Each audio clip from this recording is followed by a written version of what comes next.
Today's daily recap for BTG Beyond the Gates is for Friday, October the 24th, 2025. Not a whole lot happened today, everybody, but let's start with this. I'm getting sick of Naomi. Naomi and Jacob are at Uptown and finding he was talking about what happened with your day, and she says, "Oh, it wasn't too eventful." And he goes, "Let me tell you about mine." And he was talking about a robbery he had to investigate where the people walked past expensive jewelry and all kinds of things, but they took like personal things. And he goes, and they even took, baby items. And then he realized, oh, he said the word baby. Where, see, he shouldn't have had to bite his tongue for that. And then, but what made it awkward was he goes, "I'm sorry, I probably should have told another story." No, that was a okay stuff. That was a perfect story to tell because it was a part of your day, Jacob, right? But anyway, Naomi's like, you know, um, everything doesn't have to be weird and blah, blah, blah. And they said, well, you know what? They wanted to invite Ashley and Derek.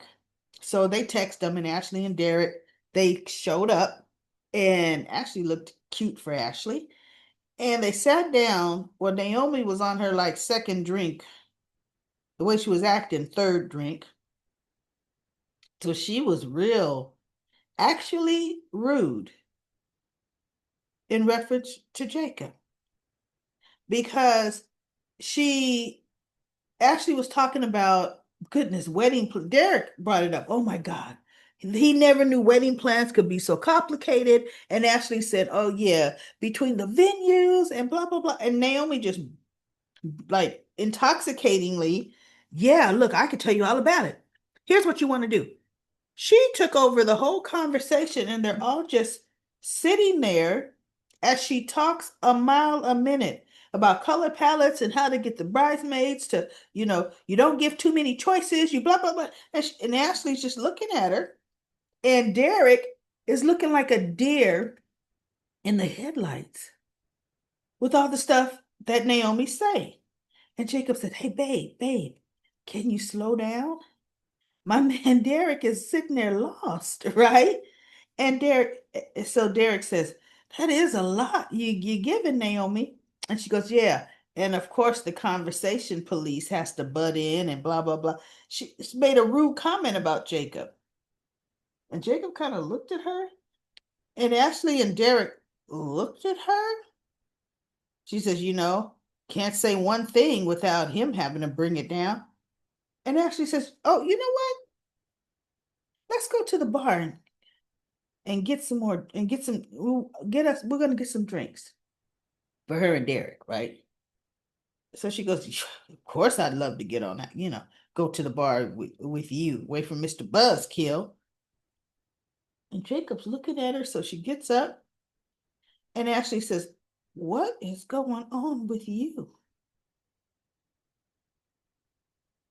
Uh, I know it's something the way you're all over Jacob. She goes, no, we got the results of the pregnancy test. She says, and by the amount of wine you're drinking, I think I know what those results are. She says, yeah, but Jacob is disappointed about it. Because, oh, one thing she says, you two make sure you have long talks about what you want and what you really don't want in your relationship. She says, and then look, one instant could pop up and all the conversations you had just go out the window. And Derek is like stunned because Derek didn't know nothing about the pregnancy or possible pregnancy or false pregnancy, right? So he's looking, and now Jacob is thinking, oh shit. Oops. Bam, daily recap lady said what Jacob was really thinking. I don't curse, y'all. That slipped out. So, oh shoot. He's like, she's talking too much, right? And then Ashley realized, whoa, too much information. That's when she goes, let's go to the bar. And so she says, yeah, and now I don't know where Jacob and I are really going to stand because he really, now I know I'm never going to have that maternal instinct to want to have kids. And Ashley says, and it's okay if you don't. That was always up front. She says, yeah, but now I know Jacob really would like that someday. Where does that leave us? So in my mind, I'm thinking, y'all just get a divorce right now. you know, because for right now, your husband's trying to process it. Yes, what she's saying is true.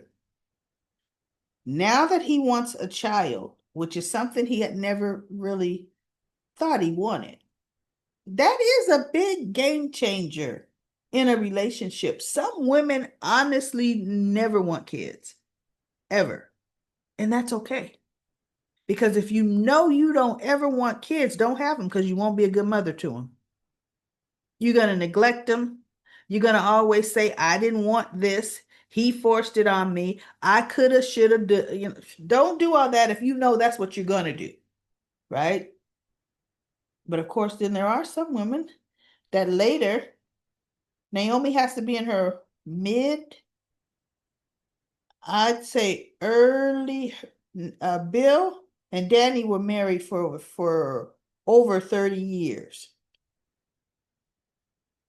Yeah, Naomi's probably early 30s, maybe 32. Who knows what she's going to want at 36? And sometimes very career-minded women, 38, 39, as they're getting older, past the childbearing prime. I'm not saying past the childbearing age, but the childbearing prime. Then they look up and say, you know what? The fame I got, the money we got, now I want a child. Now I want. So she doesn't know. She really doesn't. But some women do. I'm not saying, hey, I'll leave that like that. But she's predicting the entire future. And if Jacob is willing to accept the future that they have now, then leave their marriage. I mean, your marriage is, you're still in love with each other. You still have a good marriage. Cross that bridge if you ever have to 5 years from now. You know, or doggone it, just end it. Stop whining about it. Stop whining. You want to rip the band-aid off now, rip it off. So anyway, she comes back to the table and she's still real flippant with her talk. And so he goes, Jacob says, you know what, perhaps, babe, perhaps you need to go to the restroom to, splash a little water on your face. And Ashley says, yeah, Naomi, I think that's a good idea. And she goes, fine, since obviously I need fixing, you know. She gets up stumbly, and I'm thinking, Ashley, you offered to go with her earlier. Why are you not going with her now? She's intoxicated, overly. So she's in her, and Isaiah had walked in. He is watching, just watching his brother. Now, why Jacob? Jacob's supposed to be a doggone detective. You can't, you don't notice your surroundings, that we have a black man at the bar who is continually looking at you. I mean, neck broken, looking at you and the table and what you're doing. And as a detective, you don't notice that? Come on, Jacob. So anyway, Naomi is stumbly to the bathroom, and she's about to kind of not fall on the ground, but fall against the wall. And he catches, he goes, hey, hey, I got you. And she looks up and she's smiling. And Derek says, hey, because he's facing more that way. And Jacob looks and he gets up out the booth, Naomi. And so he looks at his brother with a sizing up look on his face. And his brother said, he goes, no, I guess all of those, some kind of sports move came in handy. And his brother says to him, why is it I'm always able to catch what you can't hang on to? Or what the MDPD can't hang on to. Some snide remark to his brother. And Jacob looks at him and he gives that smile. And Naomi's behind, because she knew who Isaiah was. Naomi's behind Jacob and she's managing to steady herself and she's smiling. And Isaiah smiles and they do that little bro hug. Hey, it's good to see you. When did you get back in town? So now we're going to deal with the brother more. Um, I don't know. Naomi needs just to get some help. You're so busy telling your mother a half lie of a story that you can't really get a real assessment of help. She needs to see a counselor. Now, I could understand, they both could use some couples therapy behind that. There is no shame in that game. Not Nicole, of course. But yeah, couples therapy could probably bring some clarity, to their feelings, both of them, because they both have some big feelings going on right now. Derek had his little illusion about, see their wedding day, and he's in the wheelchair in his wedding tuxedo. She's in there, her little bathroom, getting dressed, getting ready to put her wedding dress on, as if that's where she would be getting dressed. And he goes, Ash, Ash, come here. She goes, you know it's bad luck to see the bride on the wedding day. He goes, I got something very important to show you, Ash. And he stands up out the wheelchair. Derek, when? How long have you? He goes, for a while, for a little while now. He says, and I wanted to surprise you. As you walked down the aisle, I wanted to stand at the altar, but I couldn't wait anymore, Ash. And she goes, I love you so much. I thought that fantasy ain't gonna happen that way. He's got it all in his head that's how that's gonna happen. And it ain't gonna happen that way, right? So anyway, I can't wait for that to blow up in his face. Vanessa pretty much told Donnell, you going back to school. Period. Because, he had spent his afternoon on the golf course just chilling. He had already taken the rest of the semester off of school, checked out. And she's like, no, I've already talked to the dean at the college. Let him know you'll be right back in school tomorrow. Um, you were grieving, still are, but you need to be in school. And he agreed to go right on ahead. And he's, well, taking you right back as if nothing happened. And he's going to even talk to your teachers, your professors, to make sure you can make up assignments. He goes, no, there's nothing wrong with taking a semester off. It's like, you need to take periodic early retirements. She goes, no, you don't. You retire when it's the right time for you to retire. You haven't earned a retirement. She told him, she says, he goes, but I got to be here for you. She says, Donnell, I understand what you're saying. You want to be here for me. You want to be here for your family, right? He said, there's one family member that really needs you more than I ever need you. And he looked, he goes, Deanna. She goes, yes, Deanna, and you know it. Your sister is really struggling with this. And you and your sister have been together your whole lives. She needs you to lean on. Not me, Donnell. I'm your mother. I'm here to make sure you both are okay. And being okay is you going back to school and you being there for your sister because you know how she gets. And I'm thinking, we haven't quite really had the trauma drama, I guess, that Deanna might bring. They're saving that for next year, probably. So he goes, but mom, I mean, she was, no, no, ooh, no. You think this is negotiable and option and an option or optional? She goes, it's not. This is what you're going to do. Your father and I worked way too hard instilling values in you and your sister. And taking a early retirement is not part of it. Not on my watch. She picked up her phone. She says, "Oh, you know what? You need to go home, get your stuff, and get on the road like now because I don't want you driving in the dark. And you get started now, you'll be there before dark."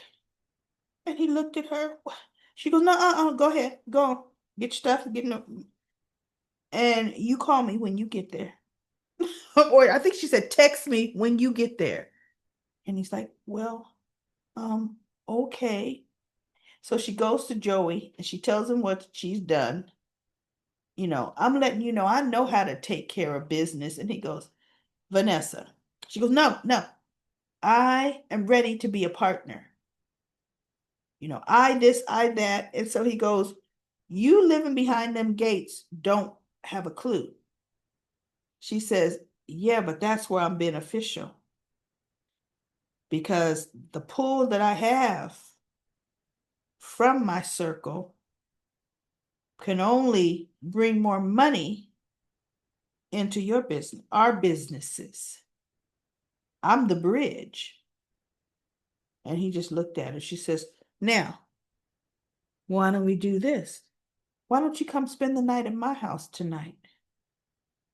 And he looked at her. He goes, "Wait, what?" She goes, "Yeah." He goes, "I'm not married anymore." And I'm thinking, your husband died a week ago. you know? Now, no, yeah, you've been having an affair, but not time to have a car parked in your driveway. But anyway, so she says, "Now," he says, "No, I can't believe you're bringing me into the house you shared with Doug." She said, "Well, for one, that's how serious I am." She says, "For two, it's my house." You know, she says, "And the master bedroom that I did share with Doug, it's off limits for now. So we will be in one of the guest rooms." And so he said, "Okay, in that case, I accept. How much you want to bet Donnell ain't gonna leave?" Or Donnell may come right on back in an hour later, says, "You know what? I started driving and I turned around and said, no, I ain't going yet." And walked right in on his mama and Joey because anybody should have known that that's a bad idea when you just told your son to hit the road. You still stay away from the house until you get text messages and phone calls for him settled back in at school. And I thought, well, goodness, that's a bad idea. Whatever. We'll see what they do with it, right? And Danny talked to Joey, giving her little Danny warning about she cares about Vanessa and he better not hurt Vanessa and blah blah blah. They end up turning around to you, the one that made the impulsive uh wedding in Vegas, and he says, I don't even give this marriage of yours a year." He goes, $10,000 says you won't make it a year. She said, "I'll take that bet. Because that $10,000 a year yours will buy me that nice, and she named some designer dress, right? Dress that I've been eyeing or that I'm gonna get. Because look, she ain't wait. If she been eyeing a $10,000 dress today, she ain't waiting for a year because it'll be out of style. But she'll still like that designer, right? She'll get something else with this $10,000. But anyway, they shook hands because it's a date. He says, "Look, who would believe you and I are on the same page about something?" She said, "Look, I'm just gonna tell you this. Vanessa's vulnerable." And he looked at her, he goes, "Vanessa's stronger than you think." You know. So Vanessa comes in, well, well, my two of my most favorite people here talking about me. Should I be offended? And Danny says, "Nope, and I'm just getting ready to go to my hubby, and I'll leave you two to it." So then that's when Vanessa sits down and she talks to Joey. That's it, everybody. Nothing else happened. Oh, Madison and Chelsea.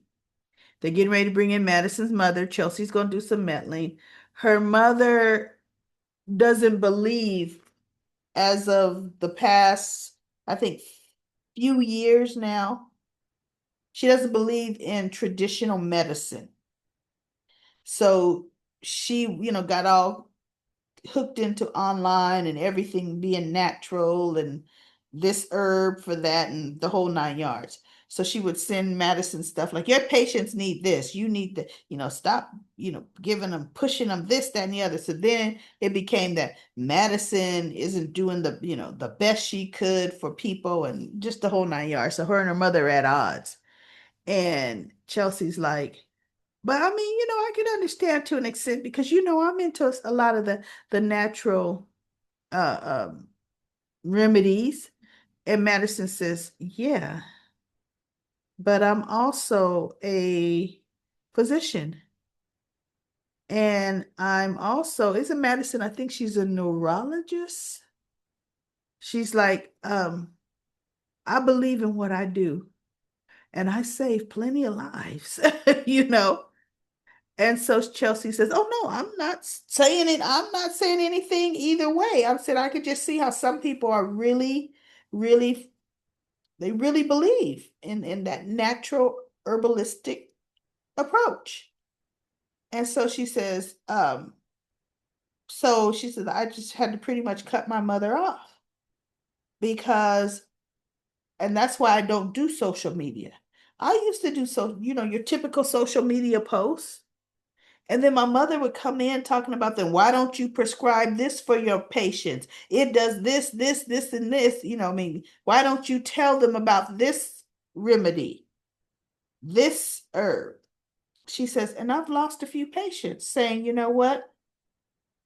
Your treatment plan doesn't follow the whatever program her mother is pushing because they see her mother's commenting on her post and she's like, no, I had to cut that off." Mm-mm. Right? No. So anyway, Chelsea's gonna try to reach out to her mother and mend fences, even though she did some internet post saying, a friend is estranged from their mother. Do you intervene and try to get them back together?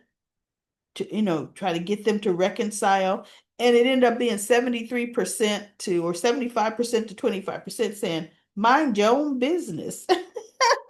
She ain't gonna do it because she goes, "Sorry y'all, in this case y'all are wrong." Mm-hmm. She can't keep her whatever.